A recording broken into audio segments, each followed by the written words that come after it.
Akira is fleeing from a pack of zombies like there's no tomorrow, but here's the thing. He's not afraid of turning into zombie chow. Nope, he's panicking because he's tardy for work, and his manager is fiercer than any zombie around. Then, in a slick ninja stunt, Akira vaults over a barrier and, boom, he's on the secure side, leaving the zombies baffled. Just as he regains his breath, a blazing plane soars right over his head and smashes into a structure nearby. It's like the entire city turned into chaos mode. But on the positive side, Akira realizes he can skip work. This idea actually sparks a grin on his face. He begins dancing moves right there on the rooftop. Just then, he recalls Otori, the girl he's totally smitten with, but too timid to ask out. She's likely trapped in the same dull workday routine. With rapid speed, he messages her and she replies back she's okay and shares her location. Akira's heart is pounding. Today's the day he's going to ask Otori out. Come zombies or high tide, now it's go time. Halfway down, he spots his pregnant neighbors frightened. Akira reassures them that he's venturing out and vows to fetch some food for them too. Akira jumps on his bike and races down the street. He's quick, dodging every zombie that tries to snatch him. Soon he arrives at Otori's flat. There he finds Otori scared and hurt. She holds onto him for protection. Then comes the bombshell. Otori reveals that she's been praising her boss, who's now a zombie. This strikes Akira like a ton of stones. His heart drops, feeling deceived and stunned. But there's no time to dwell. The zombie boss suddenly charges at them, but Otori can't flee because of her injured leg. To rescue her, Akira leaps into action, boldly battling the zombie. He uses his soccer skills to tackle the manager, slamming him into the furnishings. Otori grabs this chance to vent her anger on the zombie, striking him for his empty promises. Then things get even worse. Otori faints, and to Akira's horror, she turns into a zombie too. She tries to assault him, but he shoves her away just in time.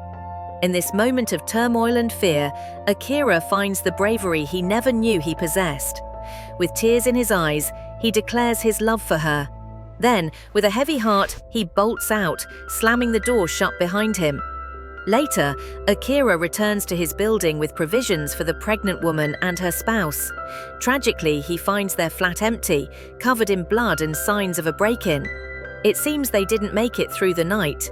Seeing the disorder around him, Akira faces the harsh reality that he might soon turn into a zombie too. Now resolved to make the most of his time left, Akira decides to craft a list of 100 things to do before turning zombie.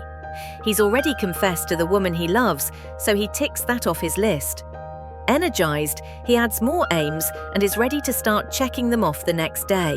The next morning, Akira is super pumped up. He starts by cleaning his room, which hasn't been tidied in over a year. He then heads to the store, filling his cart without caring about costs. After all, money doesn't count now, but he has to flee when he meets the staff, avoiding their zombie chomps. Next, Akira visits a hair salon to color his hair, but soon reverts to his original shade, not liking the switch. His next quest involves spending an afternoon sketching his portrait on one of Tokyo's tallest buildings. Then, he stops at a fireworks shop and stocks up with a huge stash of fireworks. But on his way back, he suddenly faces a pack of zombies. Swift on his feet, Akira ditches his bike and leaps onto a motorcycle. He speeds through Tokyo's roads, barely escaping the zombie frenzy. As the evening settles in, he launches fireworks near the Tokyo Tower. The night sky glows, celebrating his new, bold life. As the days pass by, Akira keeps adding exciting activities to his list. On the 5th day, he's savoring a rooftop barbecue, grilling steak, and ignoring the zombies just beyond the barrier.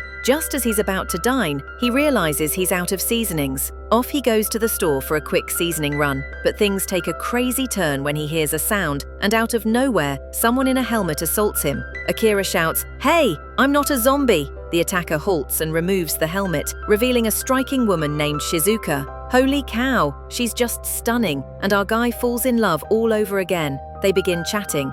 Just then, a shout for help breaks the calm. Akira tries to fend off the zombie pursuing the man, but his efforts are like tossing marshmallows at a tank. Totally useless. The zombie enters the shop. That's when Shizuka leaps into action. She's like a warrior, fighting the zombie with wild skills. Another zombie appears, and Shizuka cleverly tosses a small beeping device to distract it. Turns out zombies love noises. Akira is amazed. He asks Shizuka to join up and stay with him, but she's like, "Nope, saving people is risky stuff." Akira's a bit low but heads home. There, he starts feeling really bad about all the great times he missed with his pals. He thinks about how he was always too caught up with work and didn't spend enough time with them. Now they might all be zombies. Suddenly, he spots a picture of Kencho. He's certain a guy like Kencho can't be gone in this mess, and he'd probably be at some hotel living it up with pretty girls. Akira swiftly calls Kencho, and it turns out he was correct. Kencho is in a hotel, but there's a wild surprise. The girl with him is now a zombie. Luckily, Kencho had picked a bondage room, and the girl was tied up. Akira asks Kencho where he is, and says he's coming to fetch him. Kencho replies that it's hopeless because the entire hotel is swarmed with zombies, but Akira doesn't mind. He leaps onto his motorcycle and races off. Along the way, some zombies cling to his bike, but with a swift, sharp turn, he shakes them off. Meanwhile, Kencho, in a panic, tries to flee the room, but finds himself face to face with a pack of zombies. He hurries back into the room, and the sound of zombies pounding on the door triggers a memory of when he failed at the big match, pushing him to the edge of a breakdown. Back with Akira, he reaches the zombie-filled street of the hotel. Thinking quick, he drops a speaker on the ground, blasting tunes. The zombies swarm around it, distracted. Using his soccer skills, Akira weaves through the remaining zombies, dodging and leaping, even pushing a few aside. He vaults over vehicles and makes it into the hotel, where he tackles another zombie. In his room, Kencho realizes the noise has ceased. He opens the door to find the hallway empty. That's when Akira appears. The friends quickly reconcile, but their reunion is cut short as more zombies approach. They rush to the roof, block the door with a ladder, and make their escape. Hiding out in a posh restaurant, they enjoy a fine meal. Kencho finds the list and sees the last item, "Making up with my best pal." He tells Akira how thankful he is for him. This sparks an idea in Akira. He wants to become a hero to fight the zombies. But Kencho points out Akira doesn't have any powers. Later, watching the news, Kencho realizes Tokyo is in turmoil. They decide to depart, heading for the Marine Paradise Aquarium in Ibaraki. They believe a special diving suit there, built to protect against sharks, might also shield Akira from zombies.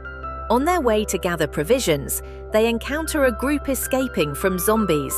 Most are not fortunate, but Akira draws the attention of two flight attendants, a bus driver, and Shizuka. They all dash into a store, slamming the shutter down, cutting off a zombie's hand. Everyone's relieved, but the bus driver hides a bite wound. After grabbing provisions, they enjoy a small supper with drinks. Akira tries to charm the flight attendants as per his list, but they're more interested in Kencho. Left alone, Akira talks with Shizuka, who notices he's cut his hand with the shutter. She tends to it, revealing her medical training. Just then, the bus driver turns into a zombie and pursues Akira and Shizuka, but he's soon drawn to a trio having fun nearby. Catching them off guard, the zombie driver tackles and bites one of the girls. Her friend tries to save her, but she too falls victim to the driver's bite. The zombie then turns his focus to Kencho, and while Akira wants to help, Shizuka chooses to leave, believing she's better off solo. Suddenly, Shizuka spots a radio and smartly uses it to distract the zombie, giving Akira a chance to save Kencho. With the zombie occupied, Shizuka attempts to escape but struggles to raise the shutter at the door. Just as the zombified girls corner her, she boldly fends them off with a basket. Akira and Kencho arrive to help with the shutter, but it won't move. Kencho, seeing Shizuka overwhelmed, lights a bunch of fireworks. The distraction allows Akira to swoop in and rescue Shizuka. Together, they finally lift the shutter, and the trio rushes into an RV. Initially, Shizuka hesitates to join them, but with zombies closing in and no driving skills, she has no option. They leave the city, heading for the aquarium. Along the way, they free dogs, gather provisions, and Kencho even colors his hair. They engage in activities like sub-yoga, which results in Kencho tumbling into water, paragliding, cooking on a campfire, and launching more fireworks. They even spend a night in a hotel with hot springs, ignoring zombies to enjoy warm water, hot sake, and a sky full of fireflies. A few days later, Akira and his team finally reach the aquarium, but a crash caused by spike strips knocks Akira out. When he wakes up, there's his old boss, Kasugi, right before him. Akira rubs his eyes, thinking it's a vision. But nope, it's real. Kasugi was here for some ad shoot when zombies hit the scene. He turned this place into a fort, making everyone work for a stay. Kasugi is running the show like it's his own business. Everyone who comes for shelter has to work hard. Good news is, there's plenty of fish to eat, so no one's starving. And guess what? Akira's neighbors are here too, not zombie food like he thought. Shizuka is working here as well. Kuki reveals that they've locked many zombies outside, using them as guards to deter outsiders from stealing their supplies. When Kasugi's team needs to leave for provisions, they use a loudspeaker to distract the zombies, allowing the supply trucks to move in and out easily. Kasugi then tells Akira to work for him again, or he will toss his friends outside, where they would surely be killed by zombies. For his friends' sake, Akira becomes Kasugi's worker again. Kencho is not pleased at all. They're getting scraps while Kasugi's crew dines. Akira's neighbor tries to keep Kencho calm, pointing at his pregnant wife, reminding him what's at stake. The next day, a zombie accidentally gets into a supply truck. Meanwhile, Akira's neighbor secretly brings 3 thieves in. Shizuka to the parking lot, suggesting they could flee by taking any vehicle. As the truck enters the aquarium, the hidden zombie strikes. Chaos erupts, and more zombies break in, turning the aquarium into a full-on zombie party. Some of the zombies end up in the shark exhibit and, splash, they're now shark food. Meanwhile, Kencho and Shizuka have fixed up the RV and grabbed some provisions. They're ready to hit the road, but Akira is like, wait, it's safer here, and chooses to stay. While Akira heads back, Shizuka spots the bucket list. They've checked off almost everything except becoming a hero. Inside, Kasugi is panicking, yelling about missing people and work piling up. Kencho grabs Kasugi, pulling him back. As Shizuka steps up to Akira, she's all, hey, we're just existing like zombies here, minus the chomping. She shows him his bucket list, making Akira recall how much he hated working for Kasugi and loved having fun during the apocalypse. Just as Akira reflects on this, Kasugi grabs the list and stomps it under his foot. That's the final straw for Akira. He shoves Kasugi to the ground, reclaims his list, and quits on the spot. Right then, the situation worsens as zombies invade the area. Unlike Kasugi, who abandons his team, Akira steps up to lead the escape. They navigate through the aquarium, shutting doors to block the chasing zombies, and regroup near the shark tank. There's Kasugi and Kencho about to give him a piece of his mind when, surprise, a shark leaping out of the water and landing near them. The crowd freaks out, but Shizuka calms them that sharks can't survive on land. However, in a weird twist, the shark begins to walk using the zombie legs it had eaten. The gang's fleeing again, but the shark's smashing through walls, blocking their path. Kasugi's hiding, but Akira is guiding everyone to safety. He finds a door, gets everyone in, and locks it tight. As the shark slams against the door, Kasugi attempts a sneaky getaway, but ends up drawing the shark's attention. Meanwhile, Akira, realizing Kasugi's gone, is determined to save him, despite Kencho's protest that Kasugi doesn't deserve their help. But Akira is set on not letting anyone perish on his watch. Kencho, unable to convince his friend, points out there's a special dive suit they can use. Kasugi, in full panic, is racing through the corridor when he stumbles. Just as the shark is about to grab him, Akira, now in his hero diving suit, intervenes with a strike.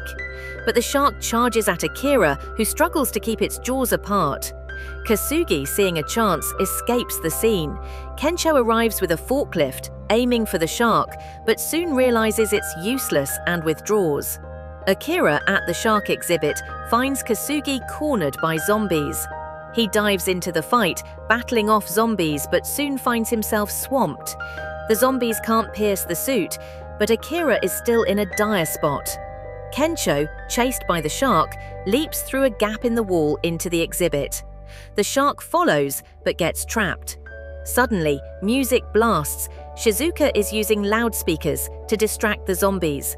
She cleverly lures them toward the tank, where they fall in chasing the sound. The trio regroups, but their moment is cut short as the shark frees itself, pushing Kasugi aside.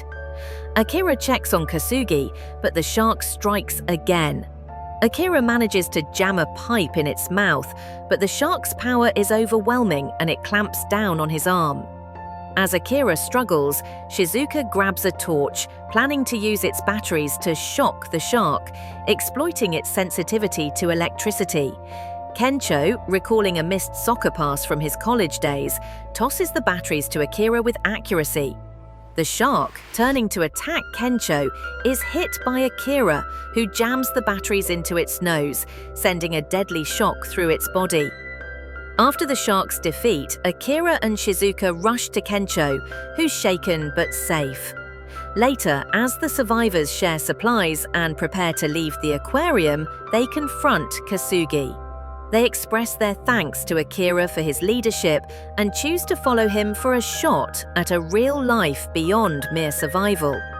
As Akira, Shizuka and Kencho board their RV, Kasugi feigns regret and seeks to join them. They reject him, leaving him behind. In their RV, Akira, Shizuka and Kencho plan their next moves. Shizuka wants to become a physician, Kencho aims to be a comic, and Akira, marking being a hero off his list, adds making heroism his career. They set off, ready for whatever comes next, with a goal to complete 100 items on their bucket list.